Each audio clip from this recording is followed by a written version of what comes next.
Whether you're a newly minted leader, a seasoned executive, or a leader keen on shifting your perspective, strap in because this is for you. He's a best-selling author, a keynote speaker, a trusted advisor to several prominent organizations. His dedication has and will continue to empower leaders and teams to thrive in their future of work. Once again, my name is Hamza. I'm a speaker, author, and educator. We're going to talk about the fast-approaching future of work and how to thrive in it. And I'm trusted by organizations the world over to help their people thrive, not just survive, but thrive in the future of work. When I say the term future of work, how many people have a ready definition for this? I mean, steep ESG commitments, on and off lockdowns. And it requires a considerable amount of resilience, the ability to adapt to and withstand stress. Being an overachiever is overrated, it's counterproductive, and if you haven't already, you are going to hurt yourself in the process. To bring out the best in your team, you have to bring out the best in yourself. I don't stand behind my team and say, go. I stand in front of them and say, let's go. In preparation for this, we learned about the following acronym, VUCA, V-U-C-A, volatility, uncertainty, complexity, and ambiguity as ways to describe the shifting, nebulous external environment around us. All of this is to say, organizations tend to drop the ball when it comes to change.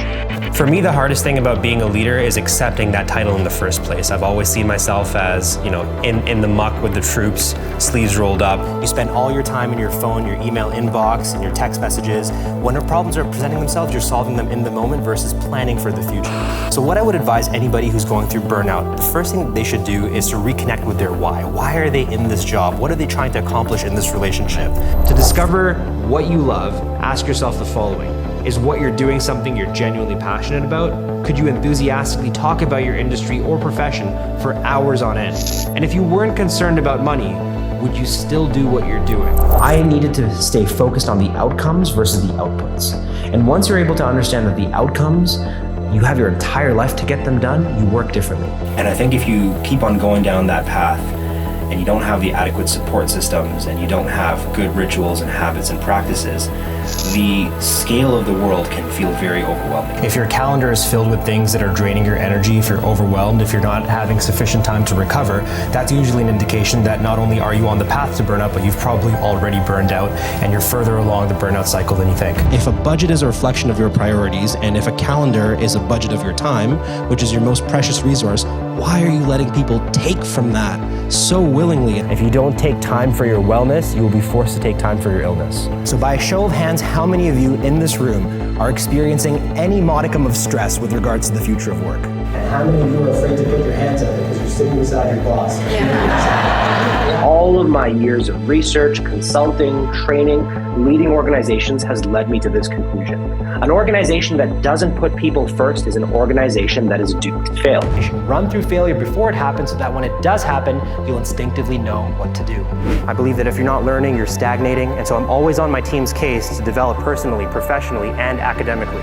And even if they outgrow my wisdom, and even if they outgrow what it is that I can provide them, I don't get territorial about that. I push them in the right direction. I help them seek other mentors and other opportunities to grow. The illiterate of the 21st century will not be those who cannot read and write. It'll be those who cannot learn, unlearn, and relearn. And then you can lift more for much longer, and you can withstand both the frequency and the impact of stress if done well. That's great advice. That's such great advice. Hamza, we talk more and more about social media. It seems that everybody's connected, but are they? The phrase is, everyone is connected, but no one is connecting. The title of his much-viewed TED Talk says it all. Stop managing, start leading. Right? It's here. The future of work isn't later. The future of work isn't tomorrow. It's now. It's happening all around us. We are living through the future of work. So if you're going to take anything away from this, it's simply burn bright, not out. Thank you.